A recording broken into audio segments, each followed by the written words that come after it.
Starts right now. The global monkeypox outbreak represents a public health emergency of international concern. The World Health Organization declaring monkeypox a global emergency. What this means for the disease that's spreading by the hundreds, and an update on cases locally.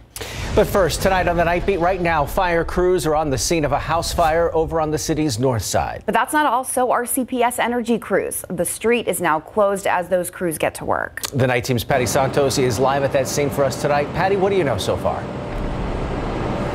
Yeah, we know that this fire broke out around the same time that there was a power outage in this same neighborhood. The house where this fire broke out, you can see behind me right here, was just put up for sale, according to neighbors, just yesterday. Unfortunately, tonight, it has a lot of fire damage. But take a look. This is what this fire looked like just a few hours ago. Neighbors tell me that the person who lives in the house was home, but was able to get out safely with his dogs. Fire investigators believe this fire could be electrical or gas related, and neighbors reported hearing at least 2 explosions right before they saw the flames. I was eating dinner and I saw the smoke, and then I heard the fire trucks coming. By the time I ran out here, first fire truck came, and I ran over there to try to see if the neighbor was there. I heard a loud explosion. It sounded to me like a propane tank or gas explosion or something like that. And because of this heat, at least 15 units were called to help battle this fire. The fire, we are told, was pretty intense because this was an old structure, and the flames managed to get into the attic where it was hard to contain. Back live out here, CPS energy crews just finished repairing that power pole that you see behind me. That is what they believe may have caused some of the issues here in this area. We'll send it back to you. Patty Santos reporting live for us tonight. Thank you. Anger turning into action in Uvalde today. This after a special meeting called to discuss and potentially fire Uvalde CISD Police Chief Peter Arredondo was canceled earlier this week. That move coming after Arredondo's lawyer asked for more time, and it was granted. So instead of the Uvalde community showing their support for the families at the meeting, they decided to show support financially. Yeah, today they hosted a plate sale to raise money for families who haven't had access to money raised after the Uvalde school massacre. Organizers tell the Night Team's Lee Waldman if they weren't doing this for families today, they'd be out protesting. It's so much harder knowing that they're still doing their jobs even though they failed us. Strong words by Uvalde victims' families turning into action as they join the community to host a barbecue chicken plate sale fundraiser. Just wanted to contribute how we could. Millions of dollars raised for the Uvalde Together We Rise fund, but according to the committee tasked with distributing these funds, it won't happen until November 21st. Adam Martinez, the plate sale organizer, knew he had to step up and do something. These are for the families that either lost loved ones or they were injured. Ultimately, more than $2,700 were raised today to be given out immediately. Jasmine Casares, Jackie's older sister turned advocate, was helping to make the plates. The high school senior says the delayed accountability in light of the shooting has been upsetting. I think everybody is frustrated, but you can't control what they do. It's frustrating, but it's going to happen eventually, and there's no way they can escape that. Casares wasn't surprised Uvalde CISD canceled the planned emergency board meeting. She says terminations shouldn't stop with Arredondo. Starting from the top, like everybody that should have kept them safe. Michelle Prouty lives next to Rob. She was greeted by the sound of children playing at school every day. That is until May 24th. Prouty is confident Arredondo's termination will come no matter how long it takes. It doesn't matter how long they delay. He's going to lose his position because there's no way he can show his face back at that school. Many people at the plate sale today tell me they plan on attending Monday's school board meeting. Now, the firing of Arredondo isn't on the agenda, but people say they want their voices and displeasure about inaction to be heard. In Uvalde, Lee Waldman, KSAT 12 News. So why then haven't those families received the millions of dollars in funds yet? The Uvalde Together We Rise Fund was established to distribute funds as gifts to victims and survivors of the shooting. Decisions about who is eligible to receive that money and how it will be distributed are being made by a local steering committee. The committee will focus on those most impacted by the tragedy, including families of those who died, those who were injured, and the students and faculty who were in the school that day. That process expected to take several months, with the funds possibly being sent out around Thanksgiving. And tomorrow will mark 2 months since those victims from Robb Elementary died and a community was left grieving. Tomorrow on the Nightbeat, we'll show you how artists from all over are using their talents to help honor the 21 victims and the entire Uvalde community. New tonight, we now know the name of a man who died after being shot by suspects who allegedly broke into his apartment on the north side. He's been identified as 29-year-old Jacoy Grant, according to the Bexar County Medical Examiner's Office. San Antonio police were called to the scene around 2 a.m. on Henderson Pass near Thousand Oaks. Police say 2 masked men allegedly broke in and demanded money from Grant.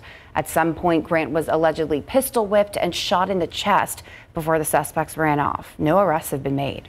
The Bexar County Medical Examiner's Office still trying to identify 2 teens who were killed after being gunned down in their vehicle just southeast of downtown. It all happened around 2:30 this morning on Schley Avenue, not far from South New Braunfels Avenue and Highway 90. After the shooting, one of the teens was able to call 911 for help. When first responders arrived, they performed life-saving measures on both victims. One was pronounced dead at the scene, the other transported to the hospital where he later died. Take a look in history today. 5 years ago, 39 migrants were found locked inside a tractor trailer in a Walmart parking lot here in San Antonio. As a result, 10 people died. The case happening back in 2017 at the Walmart located off of I-35. Court records show their conditions leading up to that discovery is grotesque, with blood from people trying to get out of and screams from those still alive inside those trailers. At some point, one person inside the trailer was able to escape and asked a Walmart employee for water. That employee then calling 911. The suspect, who was driving that truck from Kentucky, has since been sentenced to life in prison. That happened back in 2018. Now to the latest on monkeypox, which is now labeled a global emergency. More than 14,000 cases have been confirmed in more than 70 countries, more than 2,300 of those in the United States, according to the CDC. And here in Bexar County, we have 7 confirmed cases.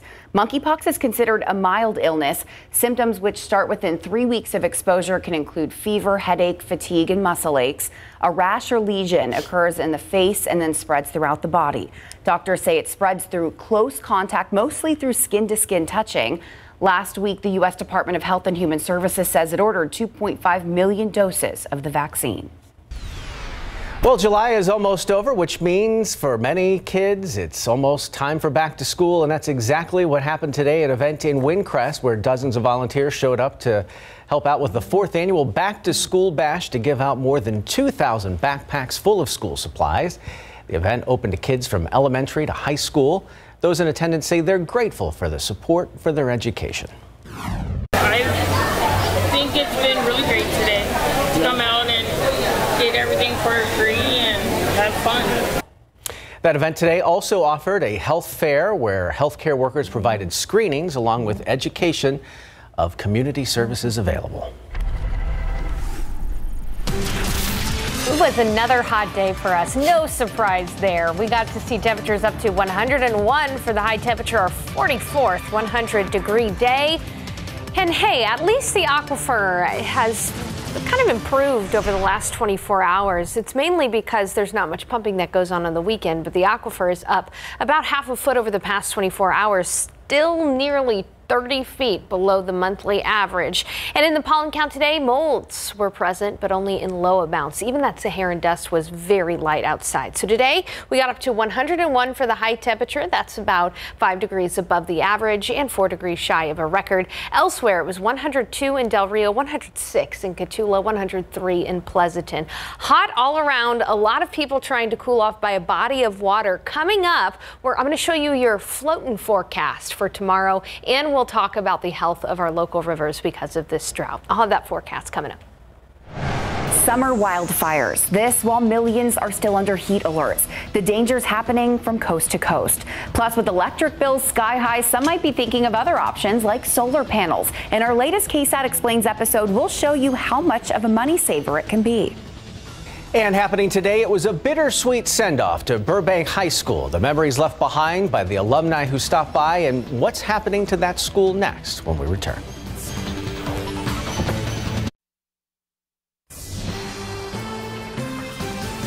Today is the last day of school for hundreds of Bulldog alumni. Yeah, after 85 years, the Southside fixture, Luther Burbank High School's original building, is closing its doors. The night team's Patty Santos tells us there's a lot of emotion, but also a lot of excitement for future Bulldog generations as they start a new beginning. David Vela, class of 1979. Just being here is, I'm lost for words. That's how exciting it is. Isaac Otero, class of 83, both here to reminisce. A lot of good times, a lot of old memories. I've already seen a lot of people from the past. Cindy Garza Roberts, class of 74, was here to look for pictures of her mom, class of 51. I've seen some photos of her that I've never seen before. She comes from generations of proud Bulldog grads. She paved the way, so myself, my sister, and my two brothers also graduated from Burbank. Today, these proud alumni celebrated and cried together as they looked back. A lot of good times, a lot of old memories. And looked forward to a new Burbank High School building and new legacies. I think it's needed, but it's just kind of heartbreaking to see it all go, you know, after all the years. The oldest building on campus will soon be demolished, but in August, students will walk into a brand new $78 million facility right behind it. I think being from the south side of San Antonio that we deserve a brand new school. For a moment in time, they celebrated the greatness and talent that's come out of this old Burbank High School. Went on to become a broadcaster in Houston. Here at Burbank, attended Southwest Texas State University. Then I played pro football with the Oakland Raiders and the San Antonio Gunslingers. Patty Santos, KSAT 12 News. Out with the old, in with the new. Now, in case if you're wondering, Luther the Bulldog statue is moving to the new building, okay, so Luther will be there. The new construction is thanks to a $450 million voter-approved bond that passed back in 2016 to renovate 13 campuses. So, new stuff out there. What a special event. Yeah. And luckily, it was indoors. Yes, yeah. that was the big part of that event. Really important these nice days. AC. Yeah. Hey, do you guys enjoy floating on the rivers occasionally, every now and then locally? It depends. So do I. I don't enjoy doing anything outside when it's over 100 degrees, but that's a nice way to cool down. Yeah. Fair. You know, I enjoy it, and so a lot of people are going to be floating on local rivers tomorrow. And even if you're not, I did want to show you the health of our local rivers. Let's start, though, with the floating forecast for the day tomorrow. We'll be waking up in the 70s, but already by 10, it'll be 85 degrees. By noon, 91, 102 for the high temperature tomorrow. Only a small 10% chance for a stray shower up mainly near east of 281. So we're talking about the New Braunfels area. Only a 10% chance of a stray shower. Wind gusts of up to 20 miles per hour. Here's the thing. If you're going to be floating, make sure to bring the sunscreen and the big hat with you because skin damage time could occur within just under 10 minutes because of the UV index. And be prepared for a long float because the stream flow is very low. In fact, on the Frio, west of San Antonio, there is no stream flow along the Frio from Concan to just east of Uvalde all the way down to Dilley. And that doesn't mean there's not water in the river. There's water in the river, it's just not flowing, and the water levels are pretty low. So on the Frio, you may be walking occasionally. Let's talk a little bit about the Guadalupe. So upstream before Canyon Lake, very low stream flow. In fact, no stream flow at Spring Branch, but low in Kerrville and in Comfort. Now further downstream, closer to New Braunfels, the Guadalupe is flowing. It's just flowing very slowly, only at about 56 cubic feet per second. Average this time of year is closer to 300 cubic feet per second. So it's very slow, much slower than average. The Comal River is flowing a little bit more, but it again is still a lot lower than average, which is close to 300 cubic feet per second. So you'll be floating, it's just going to be a slow float. And unfortunately, we just don't anticipate much rain in the forecast. Tomorrow, as I said, 10% chance for a stray shower or storm. Thursday through Saturday, we bump that up, but only to 20%. So no good drought denting rain in our forecast over the next several days. Now the high temperatures today around south central Texas, 101 in San Antonio, only 97 97, only 97 in Kerrville, 103 in New Braunfels, 106 in Cotulla, 102 in Del Rio. Outside right now, it's windy. It's 88 degrees. Winds are from the southeast, but we've seen some gusts up to 20, 25 miles per hour. It's humid too, so it still feels like it's 92 degrees. And tomorrow, much like today, there were a couple of isolated showers out there, believe it or not, east of 281. Very, very isolated. And tomorrow, as you can see on the Futurecast, 1 or 2 isolated showers or thunder showers east of 281. Everywhere else, though, just going to simply be hot, including here in San Antonio. And even if you do get a brief shower out east, it is still going to be 102 in New Braunfels, 103 in Seguin, 102 Converse, 103 at Stinson, 100 in Lotus, 100 in Bernie. And we're going to have to deal with the heat index value, too, because even though humidity is going to come down from early tomorrow morning into the afternoon, it is still going to feel close to 104 throughout the afternoon. So make sure to stay hydrated. Again, we're going to be hot tomorrow, 78 in the morning, 91 at noon, 102 for the high temperature, a few wind gusts up to 20 miles per hour possible. And then the heat is on. We're going to continue to see highs at or above 100. Only a chance for an isolated shower storm Thursday through Friday. I just talked about the rivers. Coming up 10:30, I'll talk about the health of the lakes, area lakes and reservoirs. Gotcha. You guys should see the eye rolls that Sarah and I give each other when she says what the temperature high is going to be. A lot of eye rolling. Yes. Roll right out of your head. All right, Larry, so a Smithson Valley alum had a heck of a rookie season with the Raiders. Now he's looking to be even better in year 2. Yeah, you're talking about Trayvon Merrick, who was drafted in the 2nd round by the Raiders last year. And yes, he wants to improve on those stats. But today, it was all about how you spell and say his last name. Plus, G.J. Kinney thinks it's pretty darn cool he's coaching in town, along with Jeff Traylor coming up.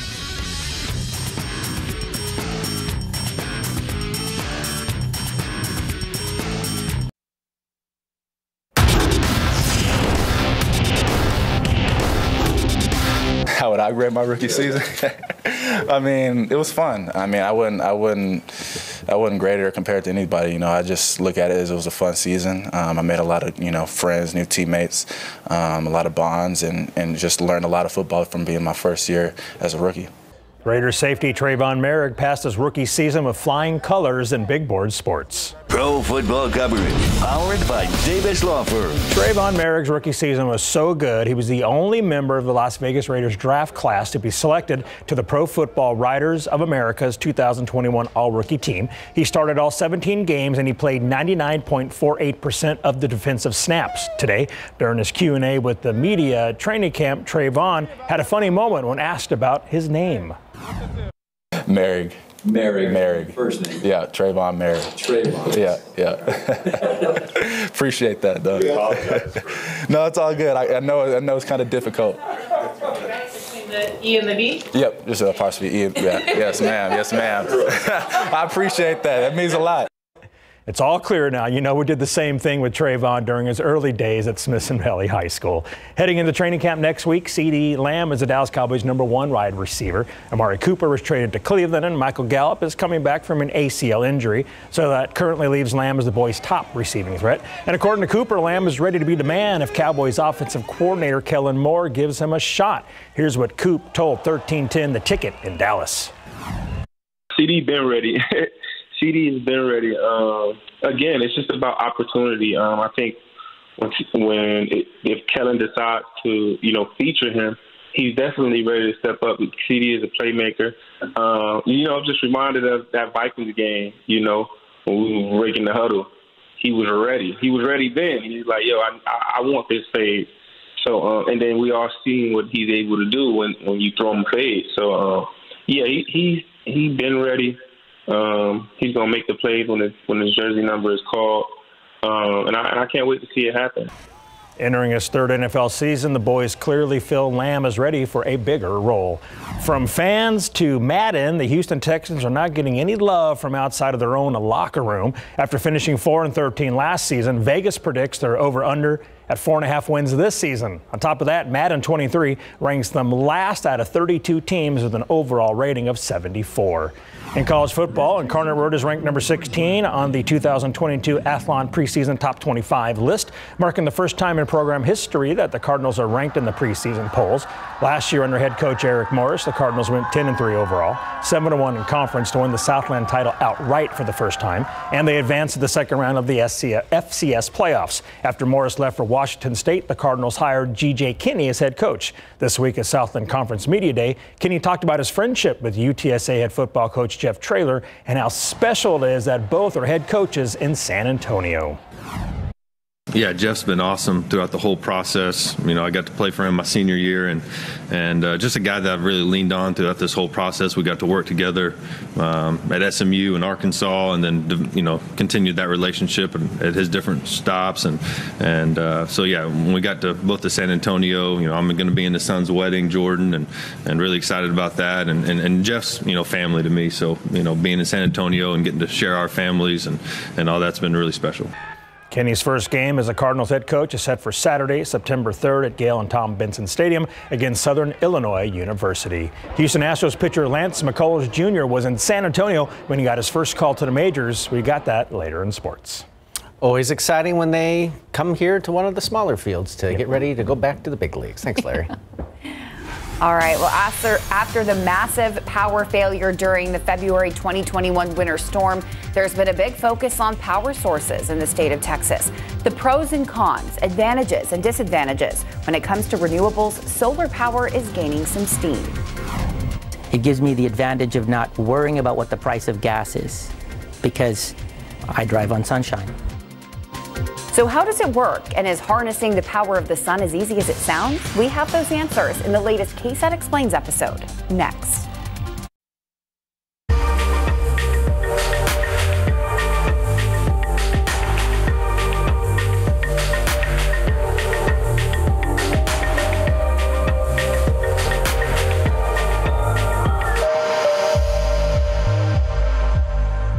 Renewable energy, clean energy, and lowering your carbon footprint. All topics getting more attention these days, and a big source is solar. Solar energy systems are certainly not cheap, but the average homeowner could save thousands over the lifetime of their system. But are those savings enough to make the switch? In this episode of KSAT Explains, Dylan Collins looks at how solar power works, as well as the pros and cons of making the investment.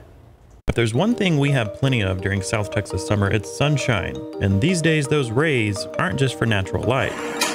They can power this kind too, but the technology that turns natural light into artificial light and electricity has not always been available. In fact, it's fairly new and still being developed. So let's start from the beginning. Humans have been harnessing solar energy since the 7th century BC by using sunlight and magnifying devices to start fires.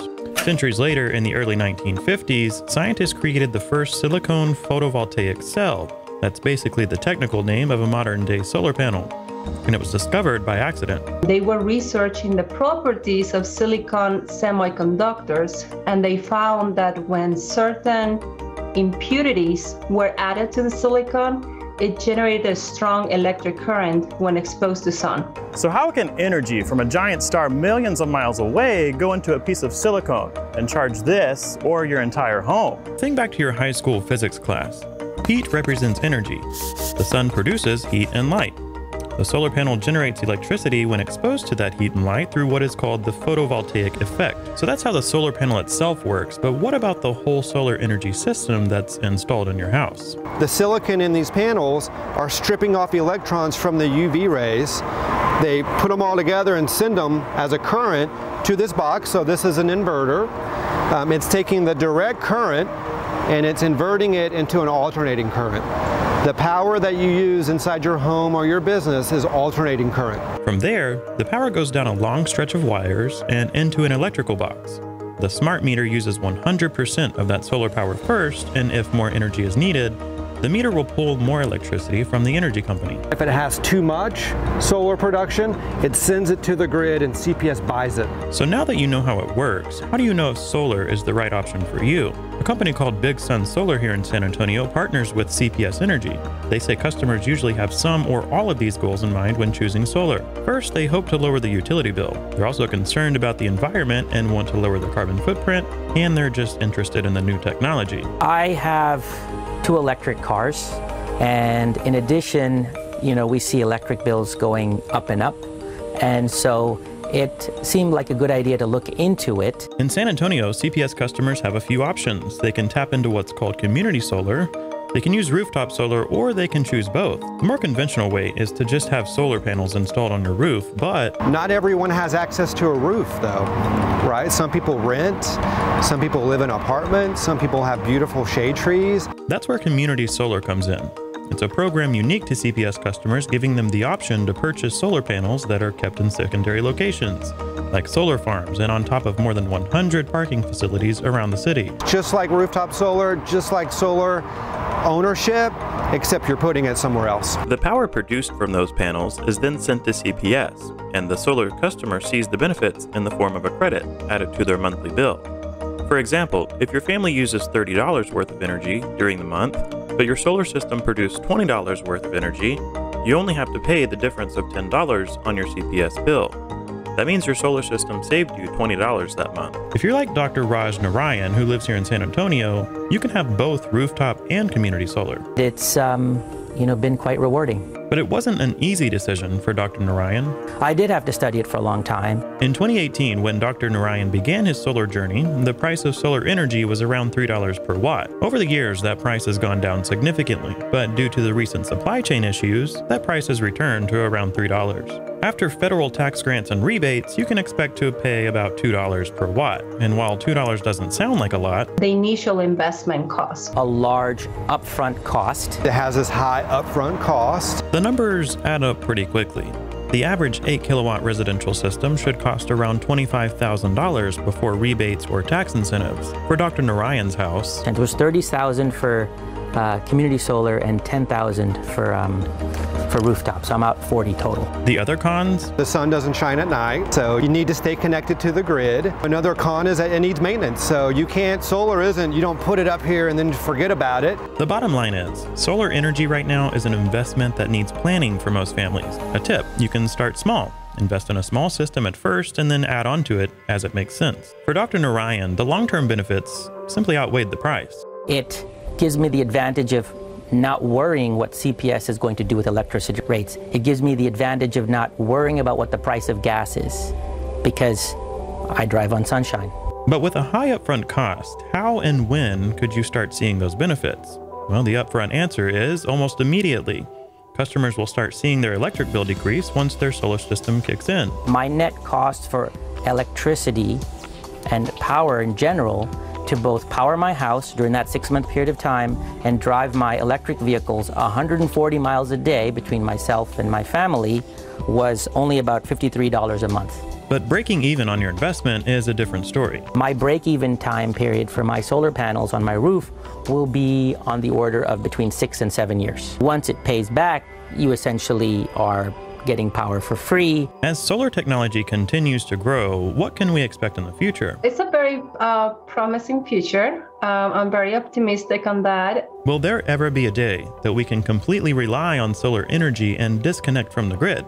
Experts say it's feasible, but not very practical right now. If it is completely cloudy for 2 weeks straight and the solar is not able to charge your battery enough, even if you spent a lot of money on a system, you could still have periods of time without the ability to have power. Power storage is also very costly. The price for lithium-ion batteries, which is arguably the leading energy storage technology, has remained too cost prohibitive. So the research community is exploring other alternatives, including flow batteries. Flow batteries are basically giant rechargeable batteries. In theory, there would be farms of these used to store enough solar energy over time to power an entire city.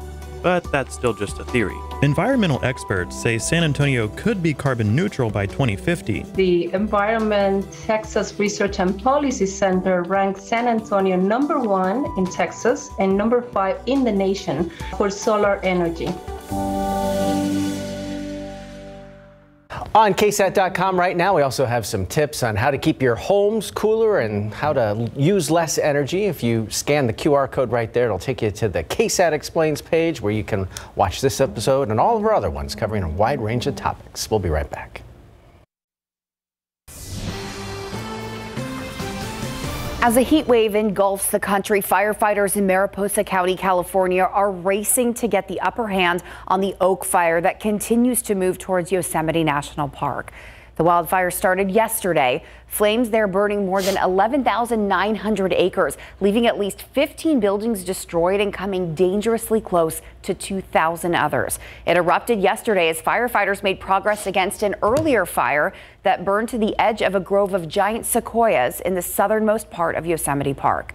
California has now secured FEMA assistance that will help reduce firefighting costs. This is the third fire in Mariposa County in just 2 weeks. The cause of this one still being investigated.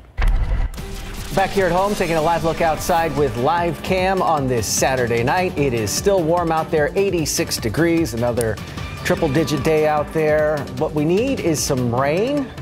Sarah's going to join us with an update on when we might see some drops when we come right back. I mean, how else are we going to say it's hot? I don't know. I'm out of words. You can take a dip in a lake, though. Yeah. If the lake's still there? If the lake is healthy enough, you can. Yeah. Because unfortunately, a lot of our area reservoirs are very low, especially Medina Lake and especially Lake Amistad, the reservoir out to the west. So let's take a look at some of the area reservoir levels. Starting with at the top of your screen, Medina Lake. You can see it's only 11% full. Yes, down 30 feet in just a year. Amistad Lake is only 34% full, down 15 feet in just the last year. Of course, to the south of San Antonio, Choke Canyon, 35% full, down 7 feet. And of course, people have interests up near Austin at Lake Travis, 54% full, down about 19 feet. Lake Travis doesn't change level too much, so it is really starting to go down. Buchanan up north of Austin, down about 12 feet in the last 24 hours. Honestly, Canyon Lake is doing okay. It's 91% full. It's a relatively steady lake, even when we're in the toughest of droughts. Only down about 2 feet over the last year. But still, Medina Lake, oh my goodness, you go out there and you can just see how low that level is. Some of these levels haven't been this low since about 2014. Now, this is almost comical if it wasn't so bad. Take a look at this picture sent into the KSAT Connect app. That's a grill. You see those tiny drops on the grill? There's that 10% rain chance we were talking about. So feel bad for you. I love what he says here. With the few drops we got, not sure if I should consider myself lucky or not. I know it's kind of a tease at this point. And here's a look at where the rain fell today. Really along and east of 281, very sparse. You can see that some rain fell near Poth and even around San Antonio. Just a very, very isolated shower out near Wurzbach Parkway there on the northeast side and near Mission San Jose. Not much, as you saw from that picture there, just a few drops. Otherwise, it was hot today, 101 degrees for the high temperature, 5 degrees above average. Still shy of that record set back in 2018 at 105. But the thing that makes this year stick out is that today was our 44th 100-degree day already this year. We could have 50 by the time we enter into August. Take a look at satellite and radar across the nation. Some rain across the Four Corners region, and we're even dealing with some severe weather up across parts of Iowa and near Chicago. But really, that heat high is affecting just about everyone across the United States. Take a look at the high temperatures today. It was 95 in New York City, 96 in Washington, D.C. That's pretty hot for them this time of year. And it was hotter in Kansas than it was in San Antonio today. So that heat is affecting a lot of people, not just us, but of course we're dealing with the drought as well. Now tomorrow, waking up at 78 degrees, we'll have a few clouds, a lot like this morning. We'll be at 85 by 10. By noon, we'll be at 91. And into the afternoon, that's when the heat is going to crank crank up. Temperatures will top off at 102 for the high temperature. Much like today, east of 281, a measly 10% chance for a stray shower or storm. It's not a good chance by any means. 105 in Cotulla tomorrow, 103 in Del Rio, 102 in Hondo, 98 in Kerrville, 102 in San Antonio, 103 in Pleasanton, 102 in Floresville. Hey, Seguin, you're going to be at 103 tomorrow. And as I said, not really a good chance for drought denting rain. Thursday through Saturday, our rain chance is only about 20%. We're really needing the tropics at this point of time to give us an opportunity for rain. Right now they're dry, but tomorrow I'll be talking about how tropic season typically ramps up this time of year. Fingers crossed. Thank you so much. All right, Larry, an Astros pitcher on a rehab assignment brings out a decent crowd to the Wolf. Certainly did, on top of those ugly sweater jersey giveaway. I'm sure that helped as well. The Wolf Stadium last night. Lance McCullers was in town on a rehab assignment, and he shared a story about how he got called up to the bigs when he was right here in town in 2015. And in soccer, the Athenians had a nice run, but man, they came up short again. Coming up.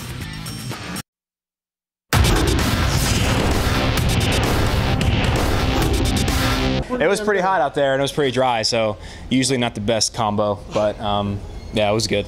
I'm sure my wife will let me know. That was Lance McCullers' answer when asked if his hair is in mid-season flow in big board sports. San Antonio FC is playing at El Paso Locomotive FC and looking to wrap up the Copa Tejas. Second half, no score, but San Antonio putting the pressure on in the 47th minute. Samuel Adeniran gets a clean look at the top of the box, but his shot hits off the crossbar and back out. Looks like El Paso clears with no trouble, but San Antonio sends the ball back in, and this time Santiago Patino puts it past the goalkeeper for the opening goal of the match. San Antonio leads 1-0, and they win 1-0 and claim the Tejas Cup for the first time ever. Take you to Ludlow, Massachusetts for the United Women's Soccer Tournament semifinal between the San Antonio Athenians and the Chicago Mustangs. This was a defensive battle, scoreless through the first 79 minutes of action, but Chicago has a great chance to get on the board by drawing a penalty shot with this foul in the box. Ainsley Amadian steps up to take the PK, but she pushes it left of the goal, so we are still scoreless. Athenians dodge one there, but they're in trouble again just 2 minutes later. Chicago sends a cross in front and is deflected in by Julia Simon with 8 minutes left in regulation. That ends up being your game winner. The Athenians fall in the semifinals again. 1-0 is the final. Justin Verlander and the Houston Astros are rolling right along. Bottom of the first in Seattle, Ty France sends a fly ball to right center field where Jake Myers makes a nice sliding catch for the first out with a runner on first base.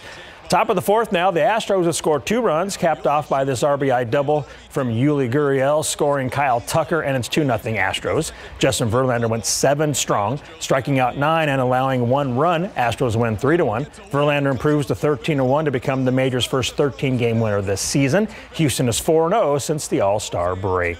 Astros pitcher Lance McCullers Jr. faced the San Antonio Missions last night as a member of the Corpus Christi Hooks. His first rehab start as he comes back from a right flexor tendon injury that knocked him out of the playoffs last season. This starts his 30-day rehab period. He pitched 2 innings as scheduled and threw 28 of his 40 pitches for strikes. He hit 1 batter, allowed 2 singles, 1 double, 1 run with 3 strikeouts. Now, after his 2 innings of work at Wolf Stadium, McCullers met with the media inside the Hooks clubhouse and told us he was in the 210 when he first got called up to the show.